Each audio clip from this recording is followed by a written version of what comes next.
Behaviour Modification Theory. WTT, what the theory? Behaviour modification theory is simply a treatment theory that focuses on changing the behaviour of an individual.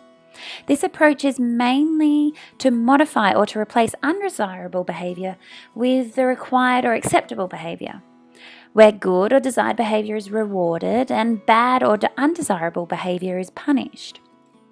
The goal of behaviour modification theory is not just to manage behaviour, but to promote self-regulatory behaviour, promoting positive health choices and reinforcement of those choices. Let's take a walk down history lane. Behaviour modification theory was developed over the 20th century and relies on the concept of conditioning, which is a form of learning. The theory is based on ideologies from B.F. Skinner, photographed on the left, who is a well-known psychologist. Skinner developed operant conditioning theory, from which behaviour modification theory is deduced. Operant conditioning and condition theory suggests that behaviour can be modified by consequences through reinforcements.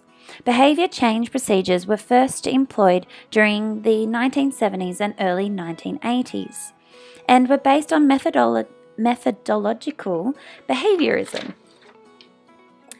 His notion of operant conditioning involves concepts such as stimulus, response, reinforcement, and punishment. A stimulus is anything that impinges on a living organism. A response is simply a reaction to something. According to Skinner, a response is anything the organism thinks, does, or even feels. Reinforcement as responses that increase the probability of a behaviour being repeated from the environment, and punishes as responses that decrease or weaken the likelihood of the behaviour being repeated. Skinner was the inventor of the Skinner box. He discovered the power of positive reinforcement in learning, which is basically within the box. It is basically where a rat operates a lever to dispense food.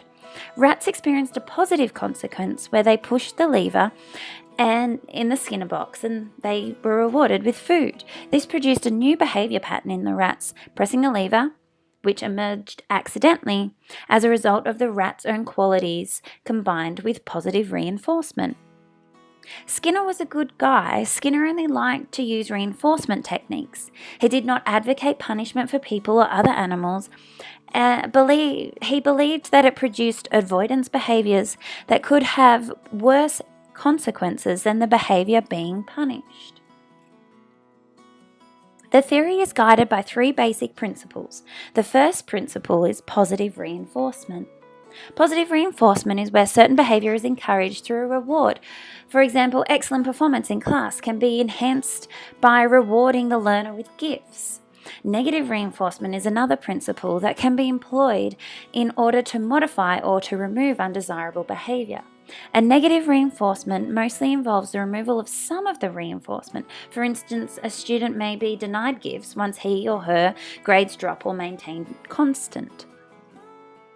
Extinction is another principle, which is a form of punishment which occurs through repeated denial of reinforcement. This is seen in Pavlov's experiment, where he used to ring a bell every time he would feed his dog. He noticed that the dog would salivate once the bell rang. He then rang the bell for several times without feeding the dog simultaneously. The dog got used to the sound of the bell and stopped salivating during it being rung. The fact that the dog realised that there was no presence of food after several bell ringings resulted in the extinction of the salivating behaviour. But where does it fit?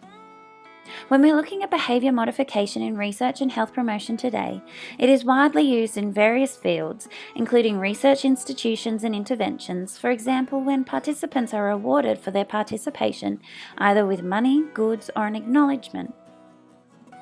Behaviour modification theory is also very active in areas of healthcare and health promotion, where individuals are offered various voluntary exercises, which often trigger involuntary responses after several consistencies in the provision or elimination of certain reinforcement. These are the references that we use to put this together. Thank you. Hang on, you don't get out of it that easy. Now it's your turn.